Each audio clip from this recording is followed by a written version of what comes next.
મહિને 1.5% વ્યાજ આપવાનું કહી લોકો પાસેથી કરોડો રૂપિયા ઉઘરાવી ચીટિંગ કરનારા આરોપીની ચોકબજાર પોલીસે ધરપકડ કરી છે। સુરતમાં આરોપીની પ્રોપર્ટી ઉપરાંત દુબઈ સ્થિત પણ તેની ઓફિસ અંગે પોલીસ દ્વારા તપાસ કરાશે। પોલીસની આ તપાસમાં રોકાણકારોએ કરેલા રોકાણનો આંકડો વધવાની શક્યતા છે।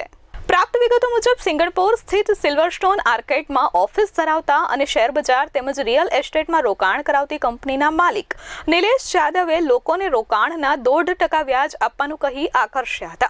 ऑफिस में ज काम करी हाल निवृत्त जीवन पसार करता चेतन वाघेला हस्तक 178 लोकोए 3.38 करोड़નું रोकाण कर्युं हतुं। थोड़ा समय सुधी व्याज આપ્યા બાદ નિલેશે વ્યાજ આપવાનું બંધ કર્યું હતું। ઉઘરાણી કરવામાં આવતા નિલેશે હાથ ઊંચા કરી દીધા હતા।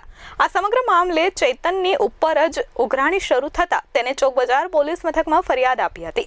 બનાવ અંગે પોલીસે નિલેશ જાદવની સામે ગુનો નોંધ્યો હતો અને તેની ધરપકડ કરી કોર્ટમાં રજૂ કરી 12 દિવસના રિમાન્ડની માંગ કરી હતી। પોલીસ દ્વારા આ અંગે રજૂઆત કરાઈ હતી કે આરોપીએ પોતાના પરિવારના સભ્યોના નામે પ્રોપર્ટી ખરીદી છે, દુકાન તેમજ ગાડીઓ ગીરવે મૂકી છે। સુરતમાં કેટલી મિલકતો છે તેમજ લોકોના રૂપિયાથી કઈ જગ્યાએ કેટલું રોકાણ કર્યું છે, આ ઉપરાંત ઓલપાડમાં પણ ટોકન રૂપિયા આપીને જગ્યા લીધી છે તેમજ દુબઈમાં પણ ઓફિસ ધરાવતા હોય આ તમામ બાબતે તપાસ કરવાની હોવાથી વધુમાં વધુ રિમાન્ડ આપવા રજૂઆત થઈ હતી।